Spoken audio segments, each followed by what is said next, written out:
name is Matt Barbour. I'm the regional manager for Coronado and Jemez historic sites, serving Rio Rancho and the greater Sandoval County area.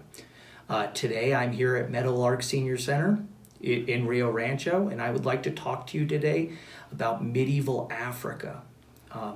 If that seems like a strange presentation to have in New Mexico, it's really not.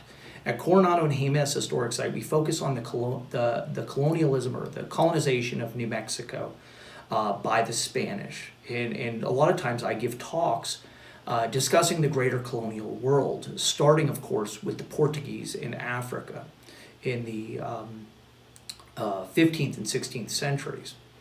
This talk, in particular, derived from those narratives regarding the Portuguese. I felt like I was doing a disservice to Africa by starting with European colonial endeavors on the continent, especially since one of the most important things to discuss when starting the discussion of the colonial period in general is to talk primarily about why Europeans were so fascinated with the continent of Africa in the 1400s and 1500s. So with this talk today, I'm hoping to be able to give you an idea of what was going on in Africa at the time the Portuguese, or just prior to the time, the Portuguese started to show a great interest in that region and kind of show you why they became so fascinated with it. Now, most studies, when we talk about the African continent and about African history in general, focus on two periods of time. The first is antiquity, and people who tend to focus on antiquity in Africa really talk about two things: the emergence of modern-day humans, and then, of course, pharaonic Egypt, or the very northeast portion of the continent. The other time period in the United States that you'll hear focused on with African history is the transatlantic slave trade, and specifically focusing on how African history ties into the greater narrative of the United States. However, between those two periods is a time period of medieval Africa. And while it's a time period very few people talk about, it's actually a golden age for Africa in general, filled with great states, rulers, and thinkers. And so my hope in this talk is to highlight a period from about 500 AD to about 1500 AD, or about the same time as the Portuguese begin their colonization efforts, slightly thereafter in some areas, but focusing primarily on Africa as it meant to the Africans in that time period. Now, the continent of Africa is the second largest landmass on the globe. It contains both the longest river, which is the Nile, and the largest desert, which is the Sahara. In fact, the Congo is a rainforest basin, is second only to the Amazon in its size. So Africa has a diverse set of climates and a diverse set of regions in it. It is the birthplace of humanity, and of course one of the earliest places in which civilization forms. Usually Africa is broken into 5 regions. There is the north, which includes most of the areas along the Mediterranean coast. That includes Morocco, Egypt, Tunisia, and so on. There is the west, which includes the modern-day nations of Niger, Mali, Ghana, and Liberia, among others. There is the central region, which is primarily dominated by the Congo, as well as modern-day nations such as Cameroon.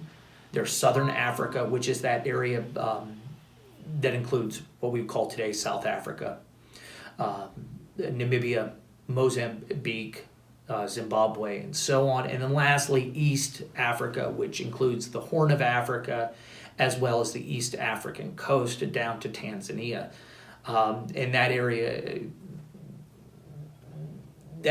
is pretty diverse in its geographic areas, but it shares in many ways a common history.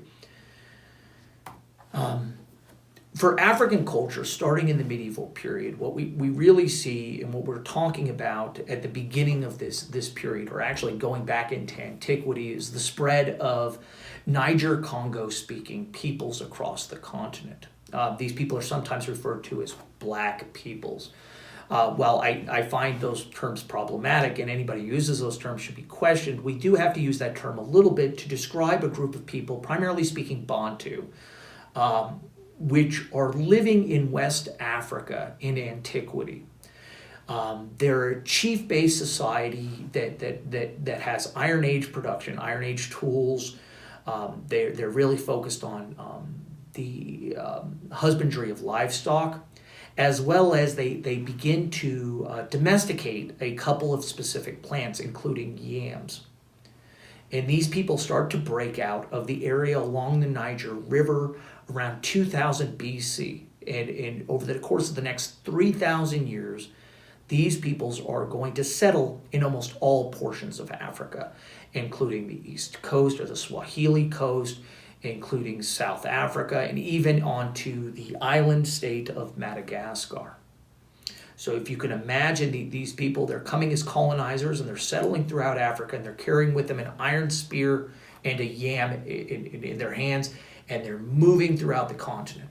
And they're displacing a people that are often sometimes known as colored peoples. Once again, that's a problematic term. But an African population begins to start to displace an earlier African population.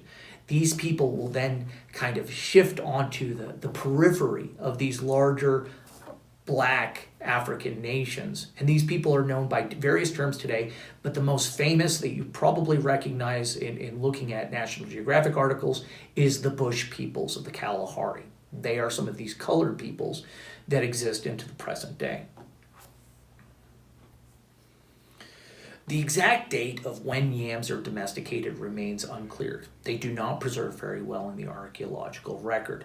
But we do know for certain that they came from West and Central Africa, and that their distribution appears to follow along that Niger-Congo languages route.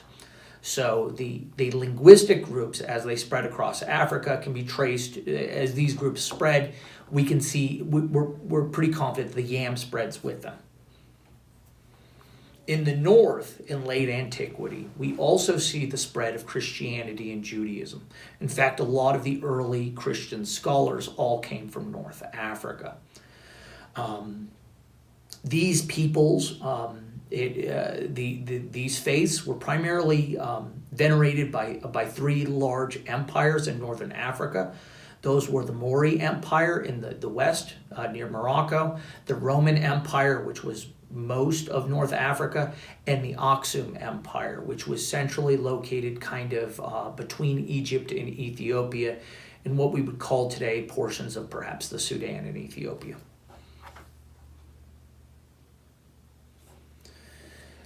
At the beginning of the Middle Ages, this changes dramatically with the spread of Islam. Islam starts in the Arabian Peninsula, but spreads west along the northern ridge of Africa and into Europe, into the Iberian Peninsula.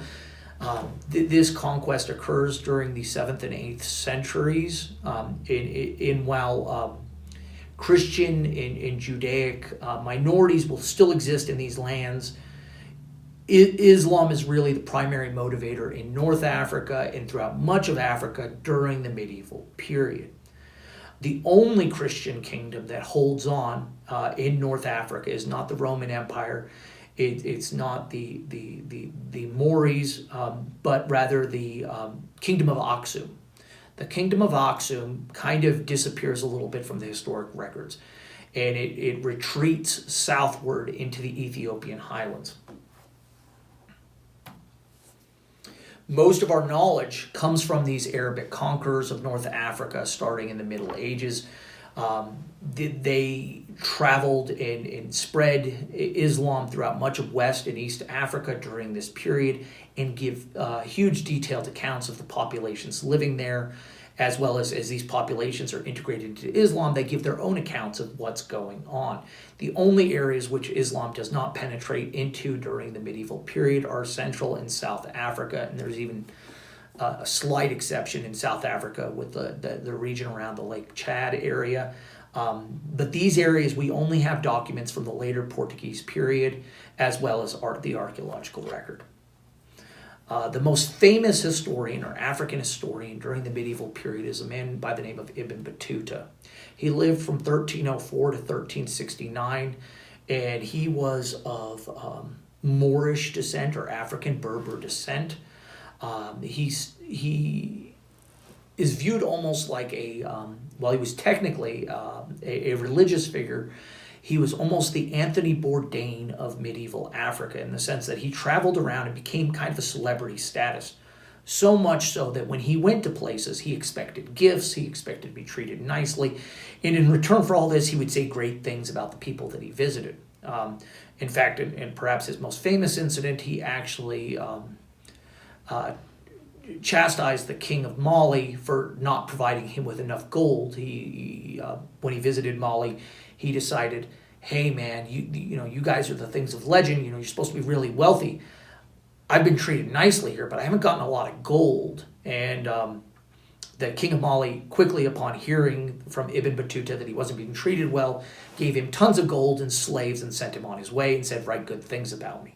And that's kind of what Ibn Battuta was. He was the populist, but he wrote about these areas because he traveled to them.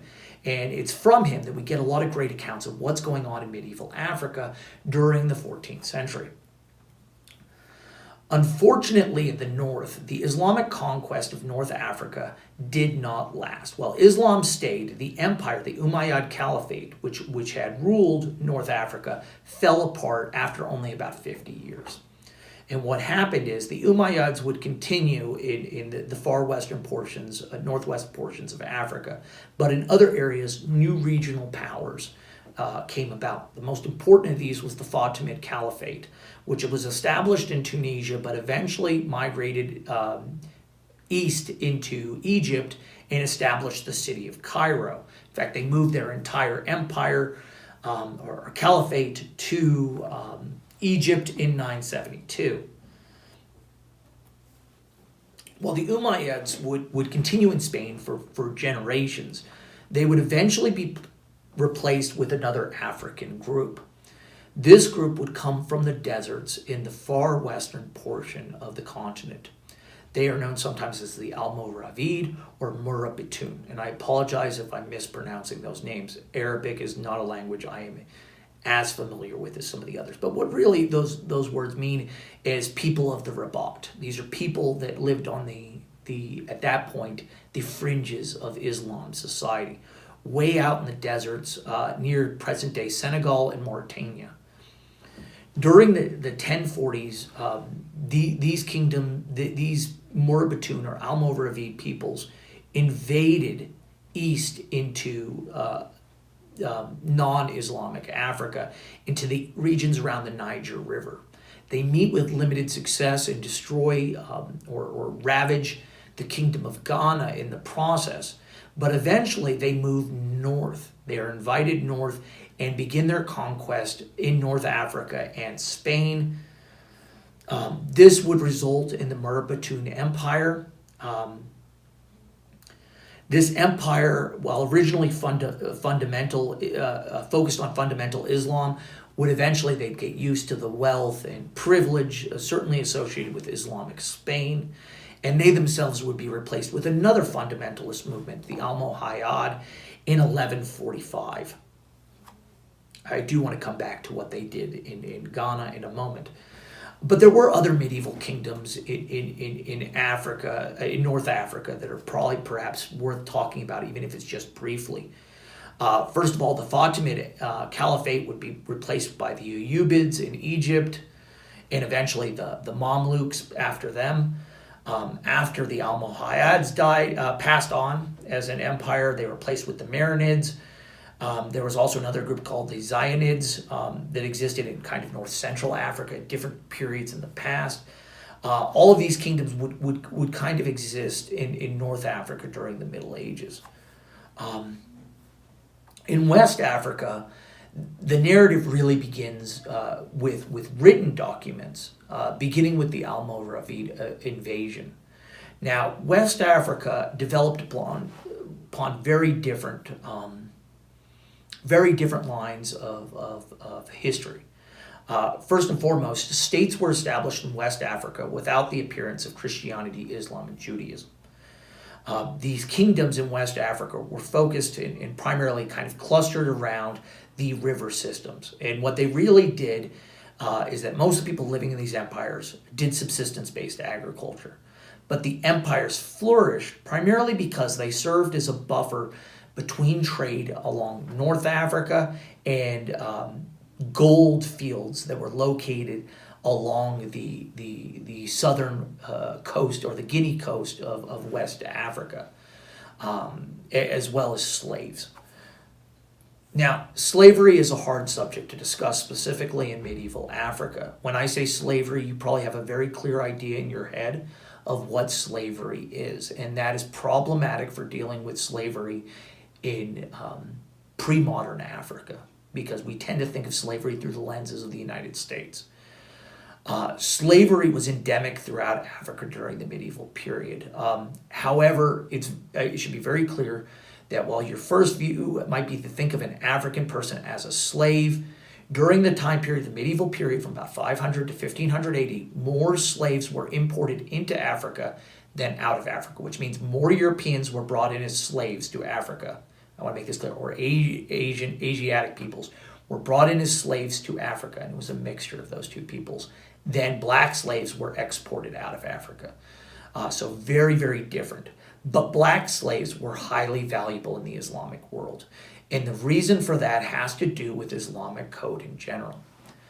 Technically, most of the slaves coming from Europe were Christians, and under Islamic law, you technically were not allowed to enslave people of the book. This included Jews, Christians, and Sabians. So technically, it was a bad idea to enslave them. Now, Islamic peoples did enslave Christians, Jews, and Sabians, but they tried to get around it. African slaves from Central Africa, West Africa, and East Africa were looked at as a way of getting around that. The same way Turkish peoples in Asia, before they converted to Islam, were also a desirable group from which to enslave peoples. So it's important to note that while slavery exists in Africa, it wasn't Africa's narrative per se, but it's something we can't get away from discussing. The first kingdom in West Africa was the Kingdom of Ghana, or sometimes known as Akwar, which is probably more accurate time period. It develops around 700 AD, maybe a little earlier than that, depending upon who you ask. And while we say it's the first, it was possibly the first large state in West Africa. There's still some debate about if there was an earlier state. However, it is certainly the first state in which we have written records of. And in fact, when Islamic peoples first emerge in contact with the Kingdom of Ghana, it's already in a state of decline.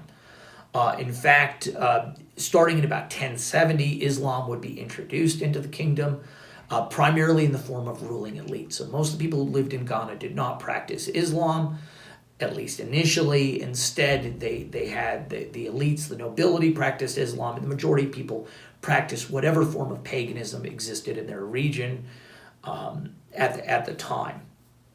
But eventually this kingdom of Ghana, which was located not very far from modern-day Senegal, just east of there, in what we would call parts of the country of Mali today, was absorbed into the much larger Mali Empire, which was further east.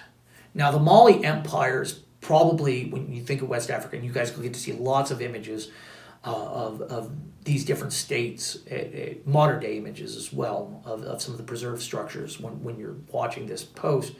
But it's pretty much, when you think of Mali, the Empire of Mali, the first thing that comes to mind is the mud brick structures of Timbuktu.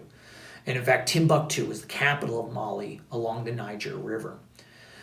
It started around 1235 AD and went all the way to 1670, though it enters into a state of decline after the nearby city of Gao in the Songhai gained their independence in 1430. This state, which comprised of probably millions of people, had an army of over 100,000 at its height, primarily consisting of archers. Now, this was a river power, so most of the Mali state was interested in war parties that traveled by canoe along the Niger River. They were primarily concerned with controlling trade. They couldn't control the population south of them or the populations north of them. But if they could control the gold and slave trade, they could become very wealthy. And in fact, the Mali Empire was the most wealthy empire that has ever existed on the face of this earth. In fact, when we talk about the most wealthy person who ever lived, it was not a white person, it was not an Asian person, it was not somebody from China, it was not somebody from Europe, it was not a colonist from the Americas. It was a man who is often known as Musa. His biblical name was Moses, but people know him as Mansa Musa. Musa is I believe the Arabic form of Moses, but it may be in a different language. I'm not entirely sure. But Moses the first lived from 1280 to 1370, and he was the Mansa, or king of Mali, from about 1312 to 1327. Now, Musa was a devout Muslim, and he ruled over subjects, both Muslims and non-Muslims, but he believed, like many Muslims do, that during your lifetime you should make a pilgrimage to Mecca. And so, while most people in the world had no idea where Mali, well, they knew where Mali was, but what went on south of the Sahara Desert, Moses decided to go on a pilgrimage in 1324.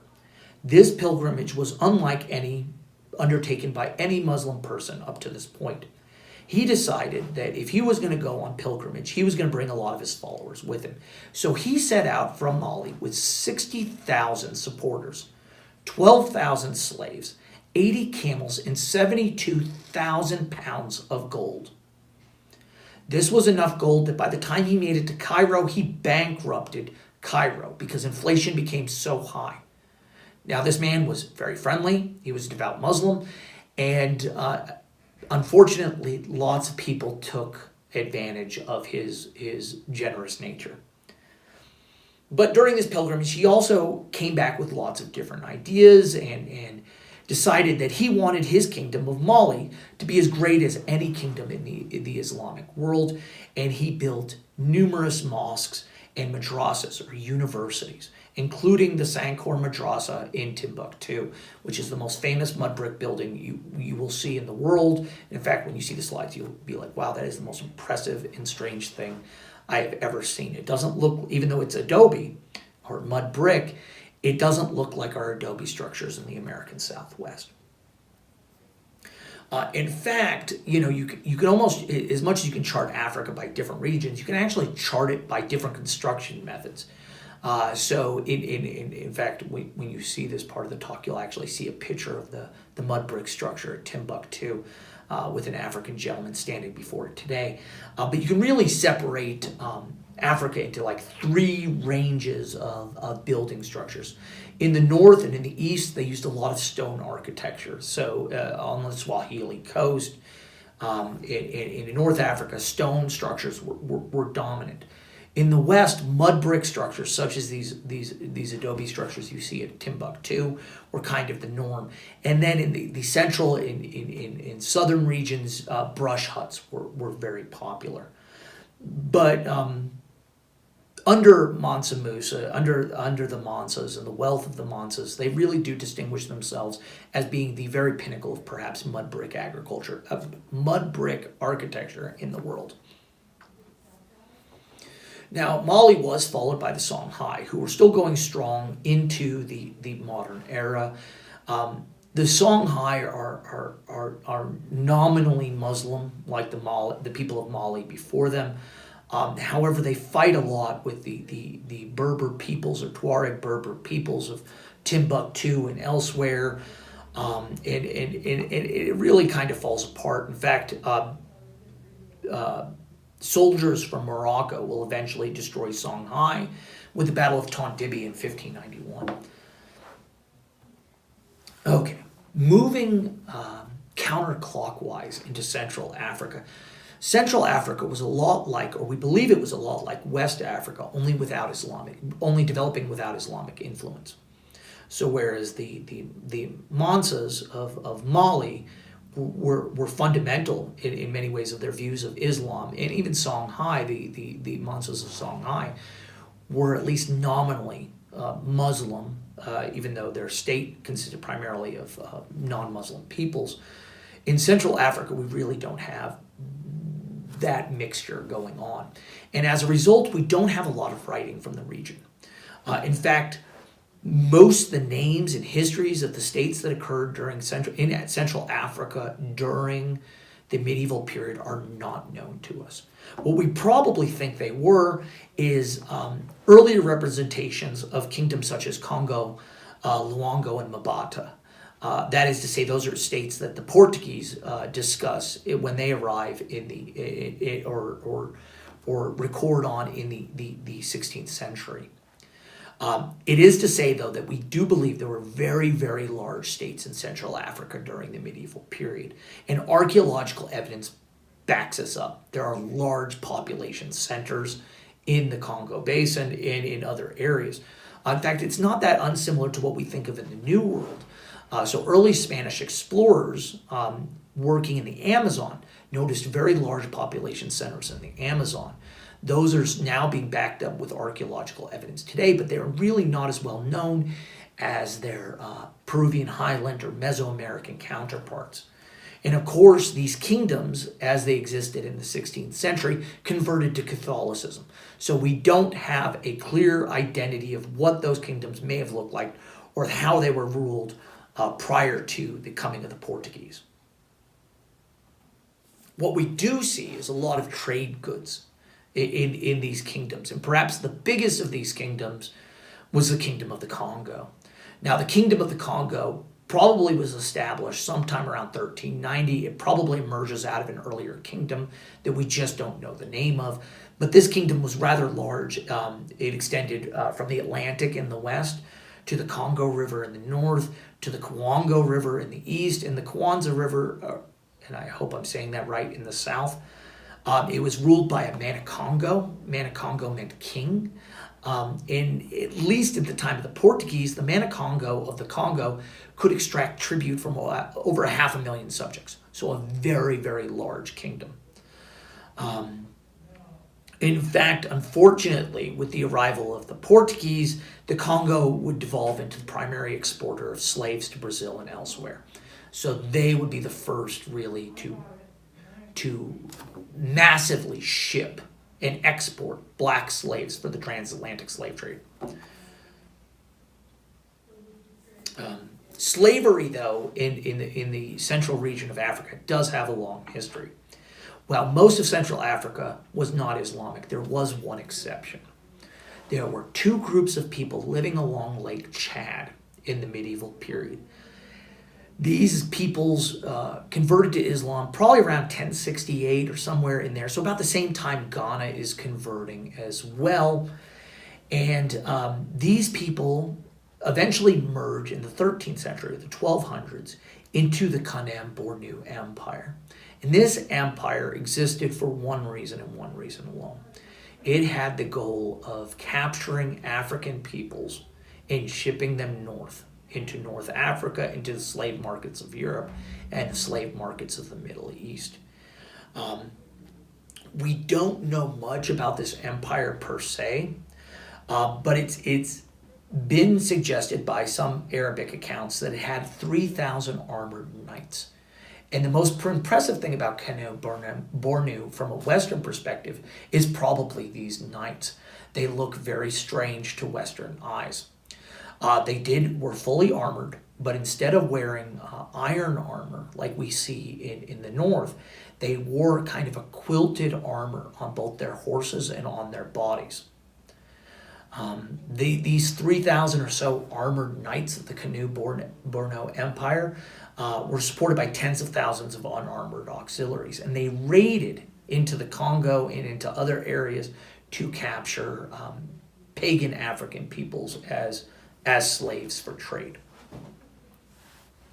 Moving south from there, we get to South Africa.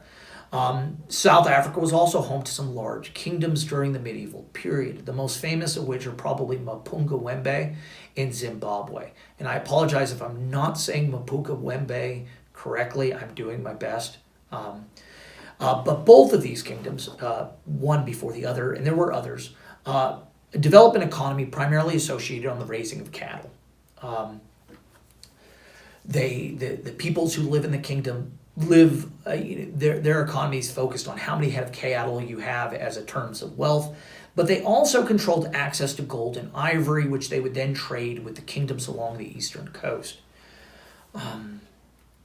The first, Mapungubwe, is probably established in portions of South Africa, Zimbabwe, and Botswana about 1075. Now, if we think back to what I said about those Niger-Congo speaking peoples, those Niger-Congo speaking peoples are going with an iron spear and a yam in a hand. 1075 is about the year they reach South Africa. So pretty much these Bantu, and these are Bantu speaking peoples, as soon as these Bantu speaking peoples or Niger-Congo speaking peoples arrive in South Africa, their civilization. They build large kingdoms. In fact, they build these on protective places. In South Africa, in Zimbabwe, Mapungubwe and Zimbabwe are both supposedly, specifically of the Bantu peoples, probably Shona peoples, pre-contact Shona peoples. But Mapungubwe built kind of the foundation for all later kingdoms, including Butoa, Mutapa, Rozwi, and Zimbabwe. Now, Zimbabwe is probably, when I talk about South Africa, Zimbabwe is probably what comes to mind. Of course, Zimbabwe flourished from about 1220 to 1450 AD. It was an elaboration of society as it existed in Mapungubwe earlier in time, with elites living in these stoned compounds controlling access to gold and ivory trade with East African ports. So they'd ship the ivory and gold east. In exchange, they would be able to get prestige goods of Arabic and Asian quality, including porcelains, up into their compounds. Interestingly enough, Zimbabwe is also a fascinating case for societal decline without an exterior agent. So whereas in many cases of Africa, the narrative is these kingdoms existed until either Islamic peoples came in from the north and destroyed the kingdoms, or Portuguese people come in from the seas. Zimbabwe seems to fall apart because of infighting amongst the Shona peoples. So it doesn't. It's not a result of contact with other peoples, but rather political fragmentation from within. It splits on its own. Now, at the same time, I mentioned those colored folks that are being pushed to the margins. And certainly these peoples are still existing in large quantities in the southern portions of Africa during the medieval period. In historic periods in the 19th century, these people were called Hottentots, or Khoi is actually the perhaps better name. These were pastoralists living along the Cape in South Africa. Others are known today as Bushmen, but these included like the San, who lived in the desert. These people lived in areas, and they adopted pastoralism from the Bantu peoples, but these peoples never really adapted the ideas of agriculture or the ideas of building large permanent states. Instead, they kind of still lived in band-level societies along the margins of these greater African kingdoms. Now, on the eastern coast was another region that Arabic peoples got to very, very early on, or Islamic peoples got to very early on. The coast is sometimes referred to as Zinj in many Eastern scholars' accounts, and it was dominated by large independent city-states. Perhaps island nations, I should say. And these city-states were pretty much the go-betweens between those larger African kingdoms inland and the Arabic merchants sailing along the coast. So these are the brokers, as it were, for trade between Africa and Asia. In fact, it is in this coastal region in which peoples of Bantu or language intermixed with Arabic to form the language we know today as Swahili. It's actually the national language of Tanzania today. But Swahili is actually a combination of both African language, Bantu, as well as bits of Arabic and Indian Sanskrit, all combined into one. And what it really represents is a trade language in which everybody could interact together. The largest and most powerful of these city-states that controlled a very large region was known as the Kilwa Sultanate. This is located in, I believe, modern-day Tanzania. It could be in Mozambique. It's right in that general area. Now, the Kilwa Sultanate was... its foundings almost take on a mythical nature. According to its founding, it was founded by an Arabic trader and his Aksumite slave wife, so his Christian slave wife. This is a problematic story. In essence, what it does is it potentially elevates the people of Kilwa as not being black Africans. Instead, they are actually peoples have always been peoples of Islamic and Christian identity that ruled over these other populations that surrounded them. That's probably not what happened. Instead, it was local traders who eventually took on Islamic and Christian traits in their business dealings. But it was the largest political entity, and at its height, it dominated almost all other major trade centers in the region. Further north along the coast near modern-day Somalia, you would have the Adal Sultanate and the Ajurian Empire, both of which filled similar roles only on the Horn of Africa. Now, I'd like to take a moment to pause here because I've talked a lot about Niger-Congo speaking peoples spreading out and colonizing Africa. In most cases, that's true. The exception, and the strangest exception, is Madagascar. So Madagascar, even though it's very close to the cradle of where humans were developed as a people, didn't actually get populated by people till pretty late. In fact, the first colonizers were Austronesian peoples. Those are peoples from the areas around Indonesia. And they came to the island around 500 AD. So Asian peoples colonized Madagascar around 500 AD. They're later joined by Arabs from the Middle East around AD 800. So Arabs have then sailed to the island. So you have a mixture of Middle Eastern and Far Eastern cultures on the island. It is not until about 1000 AD, at the same time Bantu peoples are starting to emerge and build Mapungubwe in South Africa, that they also arrive in Madagascar. So Madagascar becomes a fusion of Asian, Middle Eastern, and African cultures. And we can actually see that today. The Malagasy people are very different in many ways than other peoples in Africa. In fact, their language was Arabic, and their leaders were nominally Muslim, but perhaps the thing that distinguishes themselves very much differently is the fact that they have rice paddies. So rice is the primary agricultural product in Madagascar, as opposed to yams, which were the primary agricultural product in most of sub-Saharan Africa.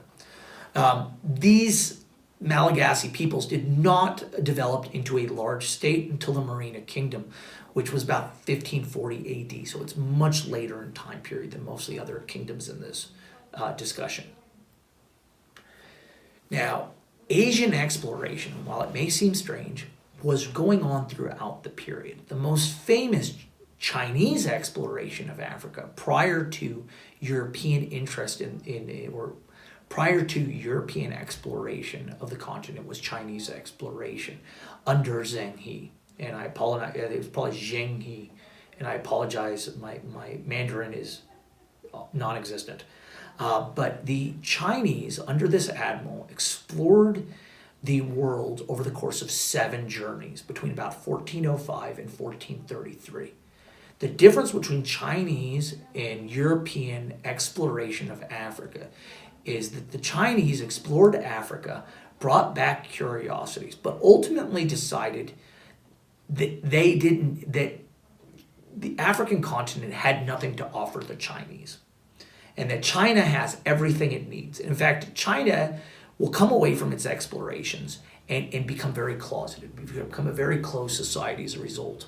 They end up not, they do bring some giraffes and some curiosities back, but they ultimately, exploration does not lead to colonization. Okay, so I've circled around the continent now all the way to the Horn of Africa, and I want to talk to you about what happens to the Aksumites. So Aksum was not defeated by the Islamic conquest of northwest and even eastern Africa. Instead, the Aksum people, the people of Aksum, or Aksumites, were kicked out of the Middle East. They had been messing around in the Middle East. In fact, if you study Islamic culture or heritage, the year of the elephant is the year that they laid siege to Mecca. And in fact, I also believe it's supposedly the year of Muhammad's birth.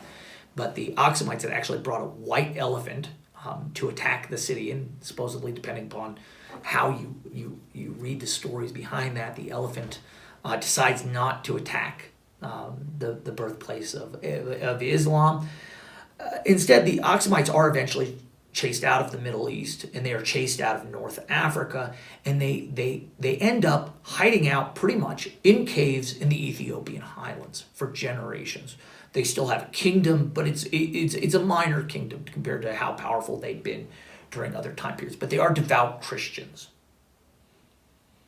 In the courts of Europe in the 1300s, there had been this tale for a very long time that somewhere outside of Europe was a great Christian king. And different times in the past, he had been in Asia, he might be in Africa, nobody knew exactly where he was.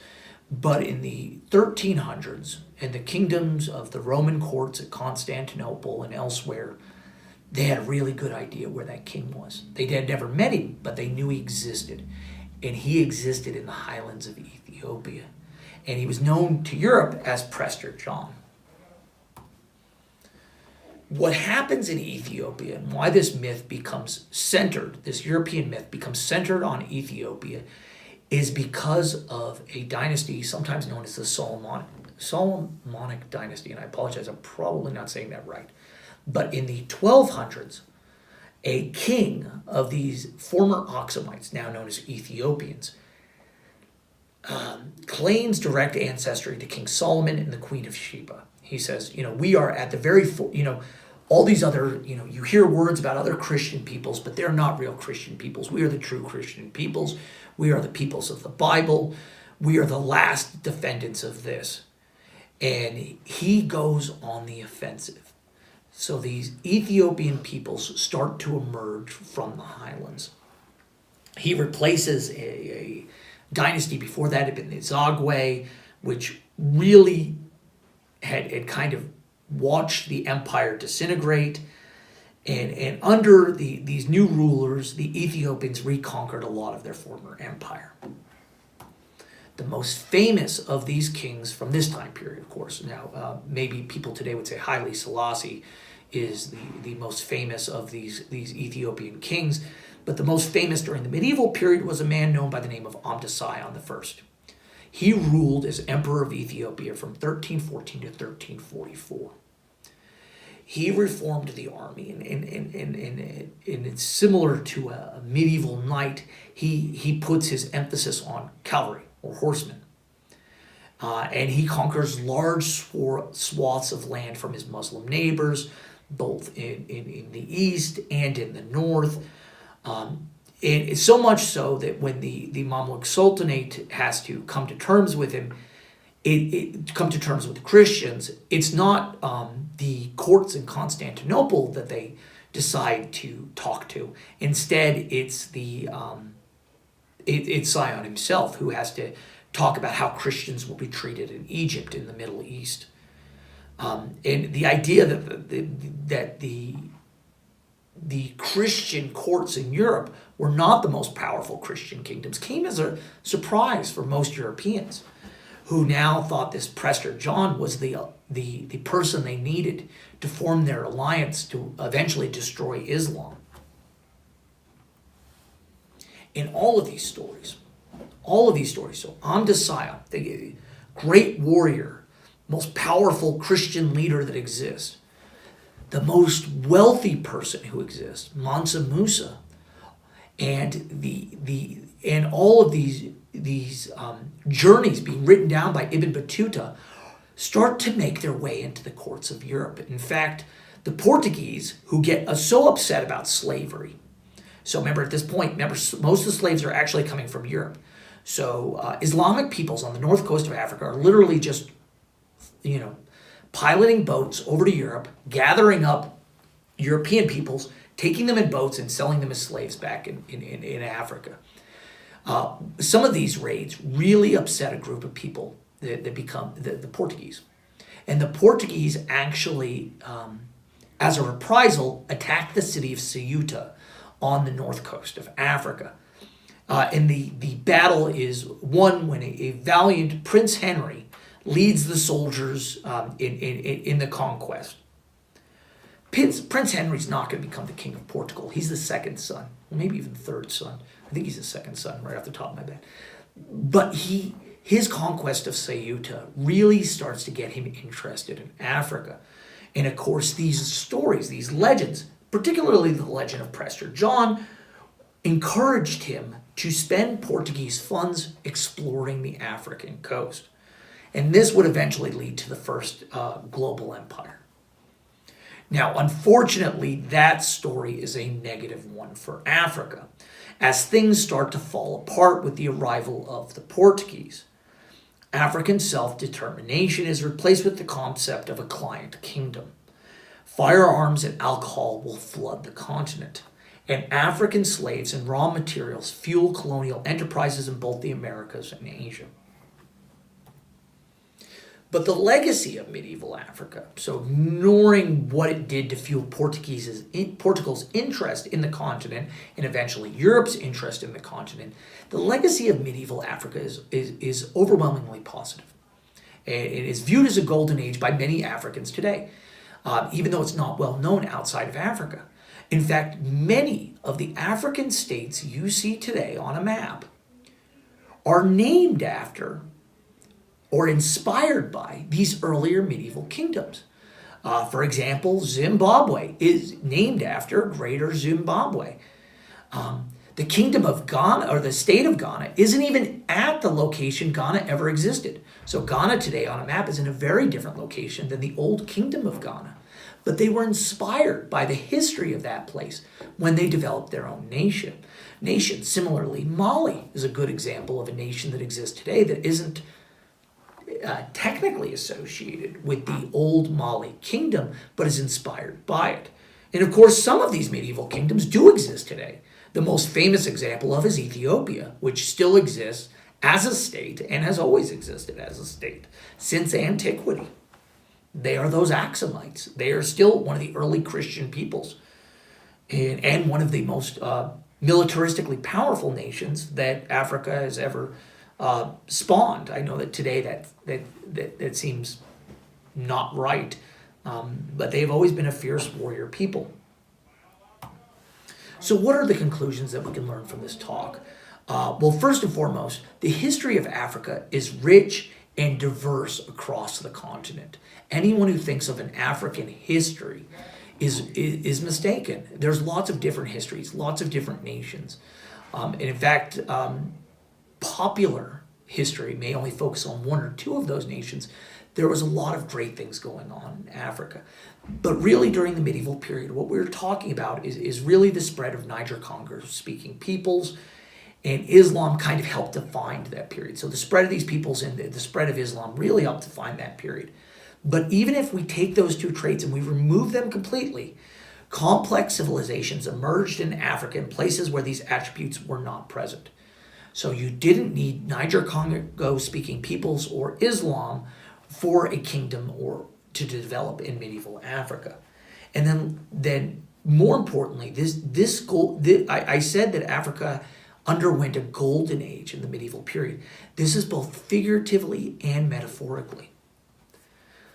It was home to great leaders and great thinkers. We had Ibn Battuta, Muhammad Ibn Battuta, the Berber explorer and Islamic judge. We had Mansa Musa, the wealthiest man who ever lived and great builder of mosques and madrasas. We had Amda Sion, the mighty Prester John of legend and great military conqueror that restored Ethiopia.